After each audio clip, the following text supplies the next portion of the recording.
Hi everybody, and a big welcome to a cEDH TV gameplay. This time me and Pontus is joined by Death Magic. What's up guys, Veil of Death here, ready to terraform my friends into oblivion. Also with us we have Dot, or Doot, or Loot. I can't get this right.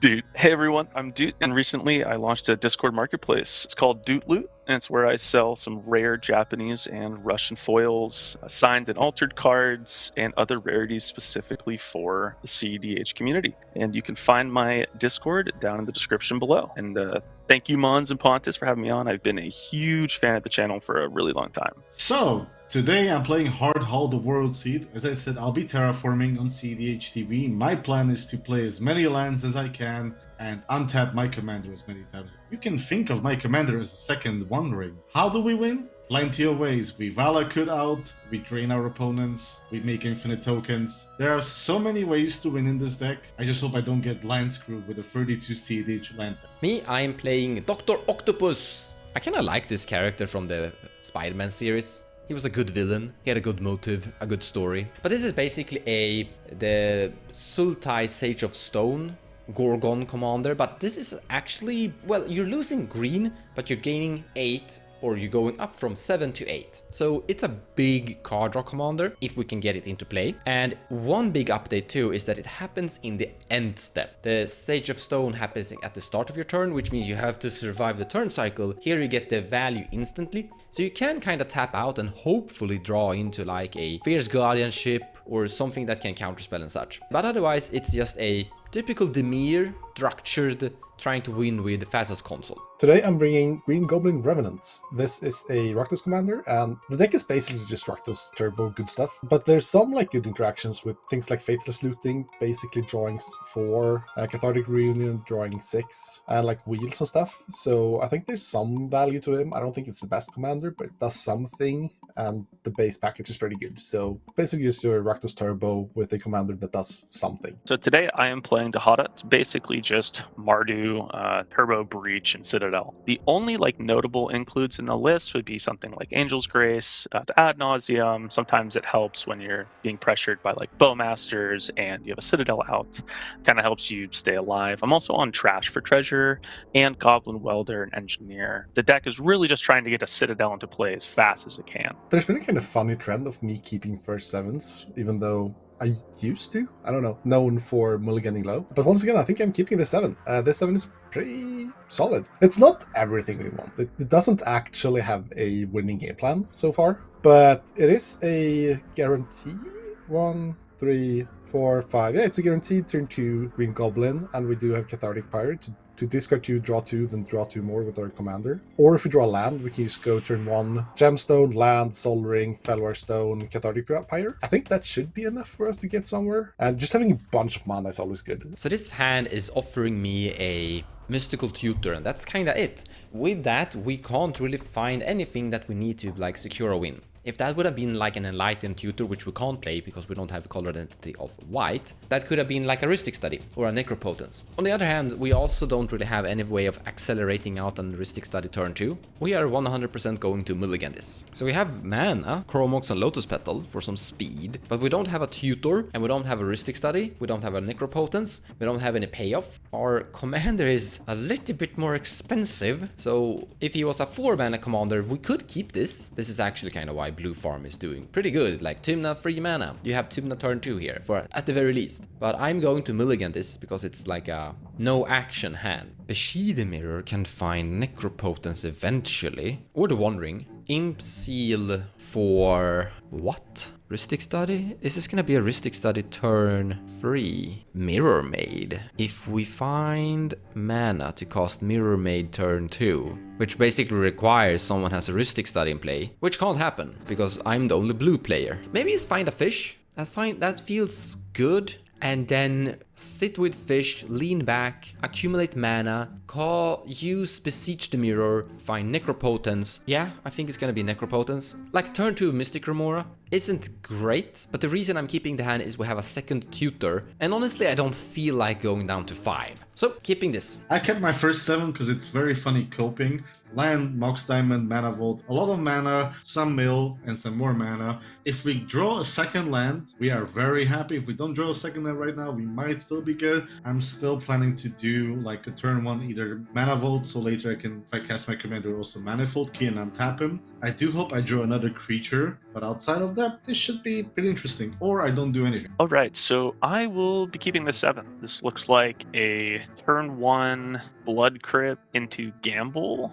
I want to say LED here. And as long as we don't discard the DT, we're fine. Play LED, turn 2 City of Traders, no, Spire into a DT, and we can hold priority, crack the LED, and get a Necropotence. If we do discard the DT, we can go for a turn 2 Dihada, and we'll also have the Sivian's Wreck in the graveyard to possibly buy back the Breach. So I think that's going to be our plan. I have a pregame action. I will put this Gemstone Cavernous into play, exiling the Stitcher Supplier. Okay, awesome. I will shock in a Blood Crypt and pay 2 life. I will tap that for a red, and I will cast a Gamble. Okay, for this card right here, and then discard a card at random. Discarded a Sivian's Reclamation. I will play a Mox Opal and a Lion's Eye Diamond and pass the turn. I'll go to my turn. Tap Gemstone Cavernous for mana to cast a Sol Ring. Then I'll tap Sol Ring for a Fellwar Stone, which I in turn will tap for a Blood Pet. And then I will pass my turn. No single land. Draw a card. Let's do a Polluted Delta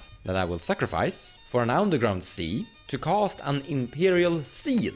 So I'm going to find this card right here that I'm going to put at the top of my library and then pass turn. So I'll play this Badlands, play this Mox Diamond, pitching a Bloodstained Mire. Then I will play what Pontus exiled, the Superior Stitcher Supplier, the mill free card. Lightning Bolt, Carpet of Flowers, and a Demonic Council. Hey, my Delirium is on, and it makes me sad. And for my final trick, I'll also play this Mana Vault. Untap and draw. I will play a City of Traders and cast a Lotus Petal. Tap Mox Opal for a white, tap Blood Crypt for a red, crack Lotus Petal for a black, tap 2, and cast my Commander Dihada. I would like to downtick Dihada, -3, and reveal the top 4 cards of my library. So we have Magda, Wheel, Cavern, and Mana Vaults. And I will make 4 treasures and cast a Underworld Breach. Mons, please. Everyone is looking at the blue player. The blue player is looking away. Pass. Back another treasure and cast a Demonic Tutor, and I will hold priority and crack LED. Blue player is sleeping on the wheel. I will find a Flicker. Okay, so I can crack my Floating Treasure for a white and cast a Flicker, target Dihada. And what Flicker will do is it will exile Dihada and return her to the battlefield, which then I can -3 Dihada, revealing the top 4 cards in my deck. I can put them in the bin, and I will create 4 treasures, and then I can use 3 of those treasures to escape Flicker again, targeting Dihada. So each iteration, I'll be netting 2 treasures and 1 card engrave. And I can end this loop with having a empty library and Praetor's Grasping Mons, taking a Stasis Oracle, and winning the game. So that was fast. Let's go for a game 2. I will draw for a turn as the starting player. Now I'm looking at a very questionable hand. So I will play a Chrome Mox, exile a Reanimate under it, play Misty Rainforest, play LED, crack my Misty, go to 39. Taiga would be. And then for the red mana, I'll cast this Gamble. Gonna be a 50-50 shot. Shuffle my magical hand. So this is gonna be 1, 2, 3, 4, 5, 6, 5. I'm discarding a Bayou, and then I will just pass through. Draw a card. City of Brass. Tap it to take a damage. And I'm gonna do the same thing as last game. Imperial Seal turn 1. So I'm tutoring for Dark Ritual. In my hand I have a Necro Dominance. So I'm looking to do a Necro Dominance turn 2 on my upcoming turn.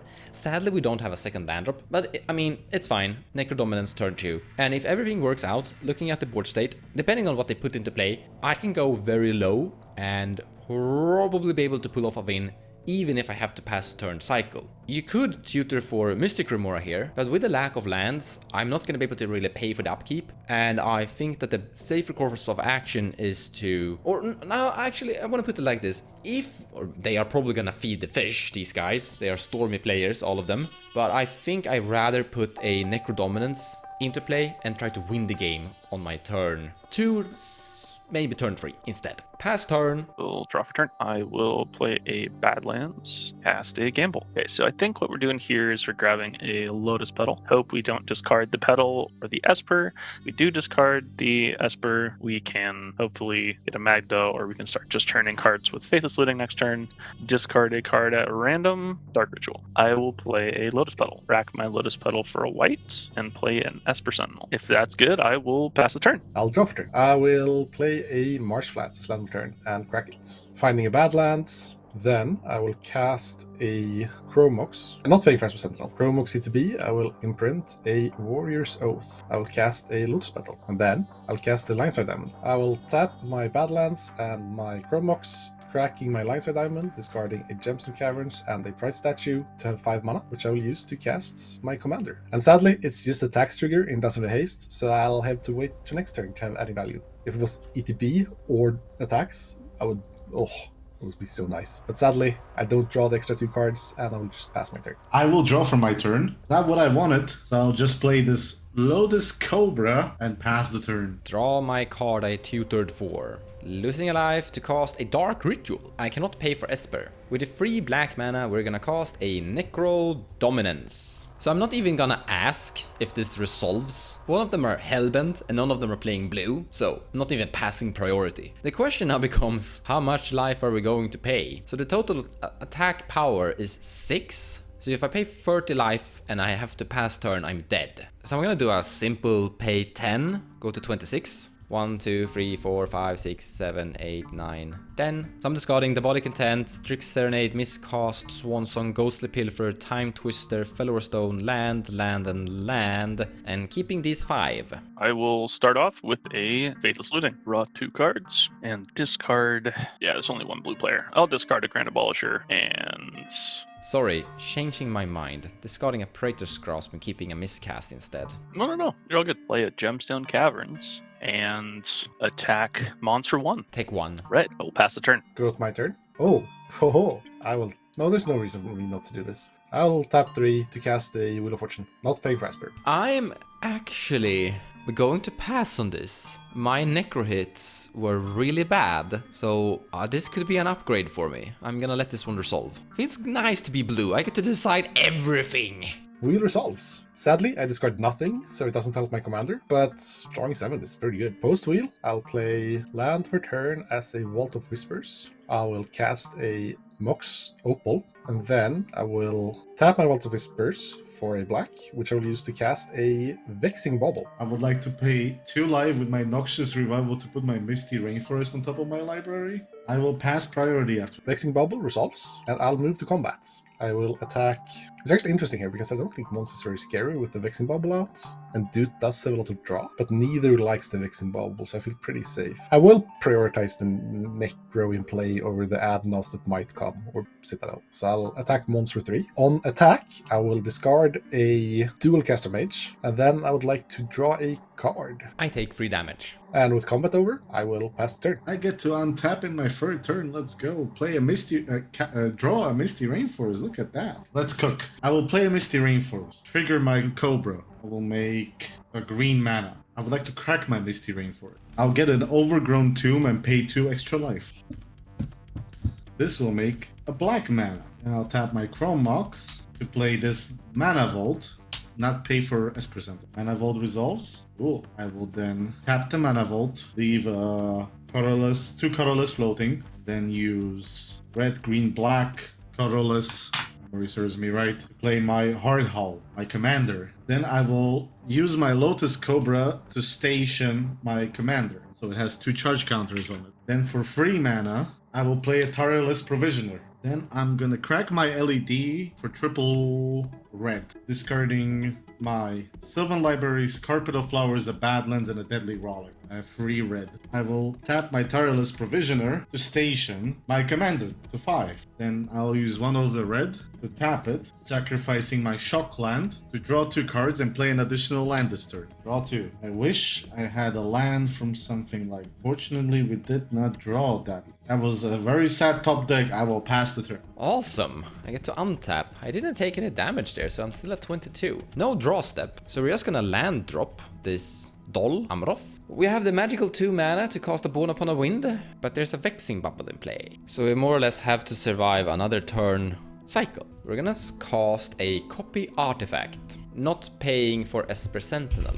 And I'm gonna make it come into play as an Esper Sentinel. Might need some card draw here. Then we're gonna go to end step, and we have Esper Sentinel 4, and Death can punch me for 5. I have a blocker though, so I can block like Tireless Provisioner. So once my commander becomes a creature, he needs 3 more charge counters. You know, Tireless Provisioner, for example. It becomes a 6/7 flying Vigilance Haster. How did this game get so bad for me? When did this start? The Vexian Bubble, I guess. So you have all the info on the table. I'm going to play safe and pay 5 life, drawing 5 cards. So I'm discarding Pact of Negation, a Fatal Alchemist, 2 lands, and a Voltaic Key. Pass. Vexing Bubble's a little annoying. I will play a Mana Confluence. I will play a Soul Ring. You got it. All right. I will tap 3 and cast a Jeska's Will, choosing the mana mode, targeting Mons. I have 6 cards. Sweet. I will make 6 red.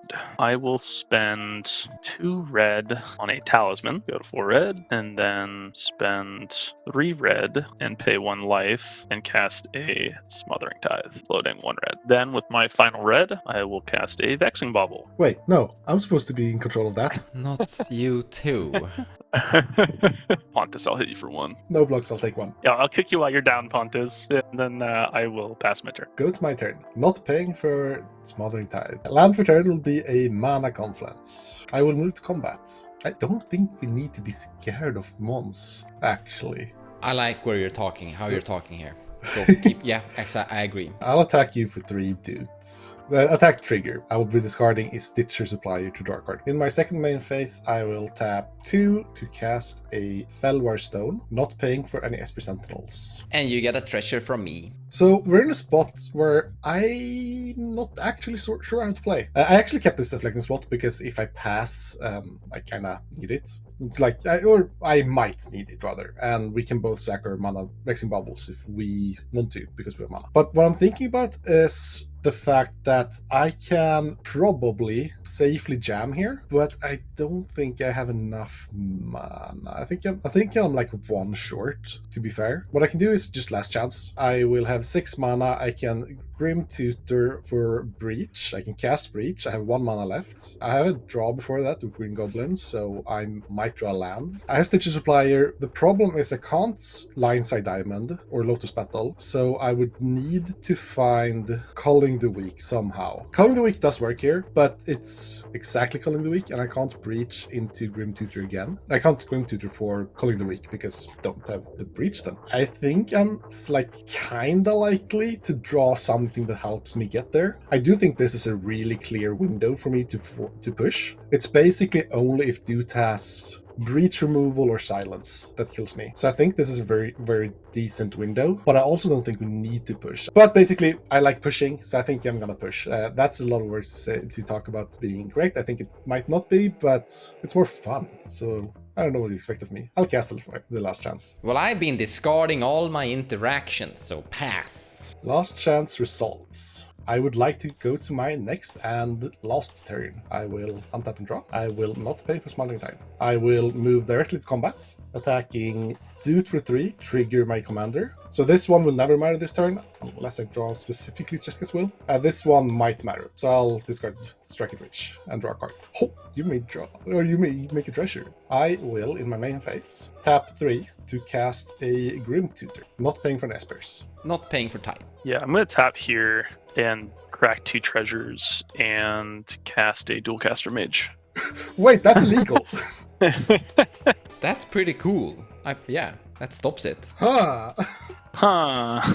Poppy the Grim Tutor. Yeah, I'll lose 3 and search my library. No? So I have lost here, but as I will do a scummy thing because it's funny and I want to see if they react. I do have deflecting swats, but if I swat, I can't win anymore because like the vexing bubble stops me from playing LED. And he just finds silence here and stops me, or removal, or anything. But vexing bubble is a trigger, and triggers can be forgotten. This is, I think, it's called like Lavinia check in Vintage, where you just cast a spell, or Chalice check. I don't remember. But let's Chalice / Lavinia / vexing bubble check, and then probably lose anyways because I wouldn't let them. But let's try. In response to the ETB, I will deflecting swat. Pontus, they're like your vexing bubble and his vexing bubble. Well, it was worth a try. Find a going down my last 3 treasures and casting an opposition agent. Not the Oppo too, dude! You will get to see my last card in hand. It's this Breach that I top decked with the Goblin. Oh my god.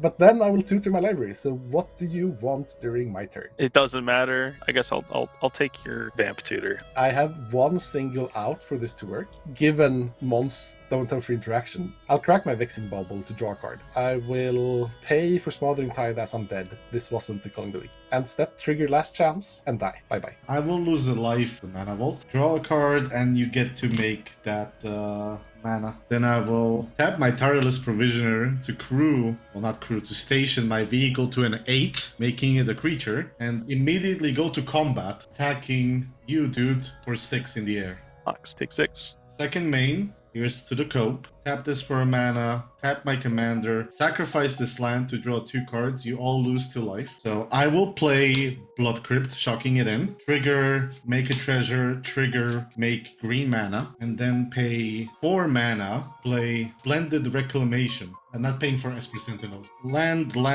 3 lands, 4 lands, 5 lands. They all come in tapped anyways. 1, 2, 3, 4, 5 lands, which equals 5 triggers. For the green and the black, I'll play Squandered Resources. And for one of the treasures, I'll play a Stitcher Supplier. And I'll mill an Imperial Seal, a Hazel Brewmaster, and an Abrupt Decay. Now that's pass turn and let this mana fizzle. So my turn, I don't draw a card. And if I'll calculate this correctly, Def, you can do 12 damage in instant speed at me, right? At both of you. So I can pay 1 life, go down to 13 and survive that.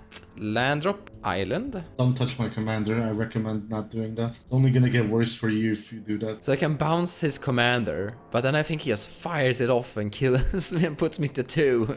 And there are blockers everywhere. There are attackers everywhere. I'm surrounded by Def. I'm going to cast Snap on the opposition agent. So don't worry, Def. You don't need to freak out and kill me. I'm doing this to remove attackers so I don't die. Not paying for Esper, you can draw a card. And then I will untap my 2 lands. And here I'm going to pass the turn. I'm pay 1 life. Go to 13, draw a card. Smothering Tide will gain 1 treasure, discarding 2 lands and a Necropotence. Draw for turn. I will start off playing Exotic Orchard. I'll tap the Exotic Orchard and cast a Portable Hole, not paying for Esper Sentinel. You get a treasure. So ETB, I will target the Squandered Resources. Oh. Well, I will sacrifice a Misty Rainforest. Wait, that doesn't produce any mana, right? So no, I will sacrifice my Shock Land, and my Misty Rainforest. So I make 2 mana, but drain you all for 6. And then with that target on the stack, I'll use 2 more mana, cast the Deflecting Swat, paying for your Esper Sentinel, dude. Can I make a treasure? You get a treasure when I draw a card. No effects to Deflecting Swat. I will redirect your Deflecting Swat to your Esper Sentinel. Yeah, I will. Sorry, I can't because opponent controls. I will redirect it to Mons' Esper Sentinel. Yeah, that happens. Yeah. Either that or that.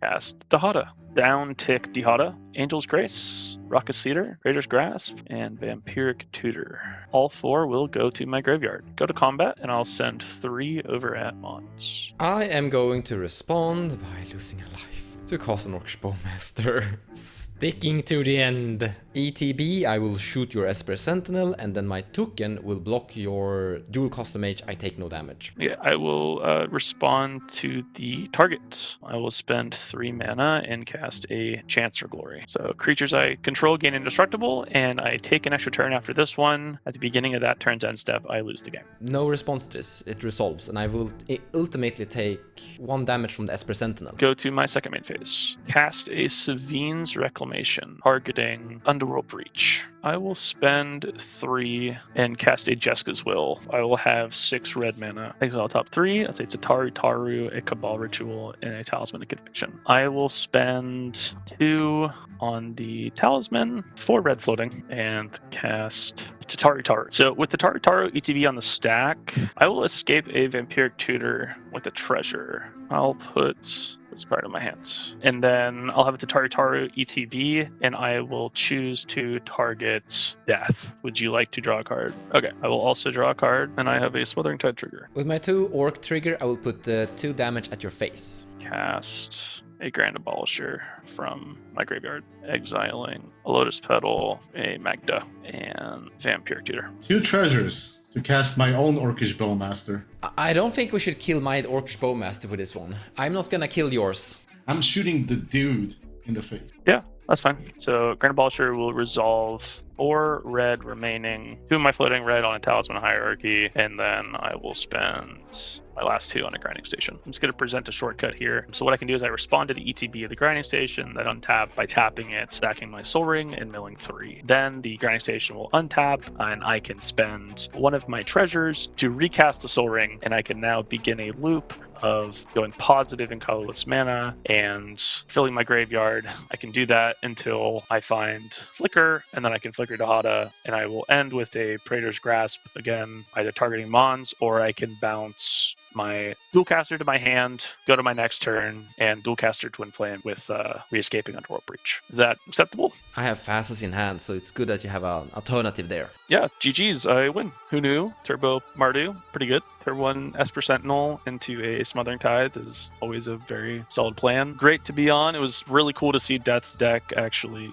get to do something there. Lance decks are always sweet to see. And thanks again, guys, for having me on the show. Happy to have you. Also, thanks for having me, and subscribe to Veil of Death and to cEDH TV for more fun shenanigans in the world of Magic the Gathering and its competitive formats. Woo! Also, we just crossed 3,000 subscribers, so hit me. And please check out the description and join the Doot Loot server. We have over 750 people in there already, getting blinged out every single day, and I look forward to seeing you there. Hope you enjoyed the battle matches. Take care, everyone, and we will be back as normal next week. Bye-bye.